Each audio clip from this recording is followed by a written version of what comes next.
Labarin direban tasi mai surutu. Wata rana wani baƙo ya zo daga wani gari daban domin ya shiga tasi a kai shi gida.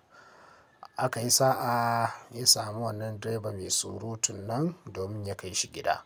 Direba ya ɗibi kayansa ya sa su a boot, ya buɗe wa fasinja mota, fasinja ya shiga. Ai kuwa daga shigarsa sai ya fara ba shi labari cewa wannan garin namu yana da ci gaba da gine-gine da mutane suna hada-hada. Ya yi ta kambama masa wannan gari. Shi kuwa wannan fasinjan da jin haka sai ya ce bari ya leƙo da kansa ya gane ma idonsa. Ya leƙo da kansa daga cikin wannan tasi ba tare da direban tasi ya sani ba. Shi dai yana ta ba da labari.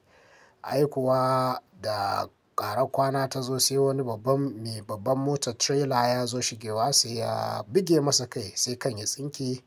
Shi kuwa direban tasi bai sani ba ya ci gaba da tuƙinsa har sai da suka je inda za su je. Direban tasi ya tsaya ya zo ya fito da kaya sai ya ce to malam mun zo ka biya ni kuɗina. Ya ji shiru ba amsa ba. Ya je ya buɗe domin ya karɓi kuɗinsa. Ai kuwa sai ya ga mutum babu kai.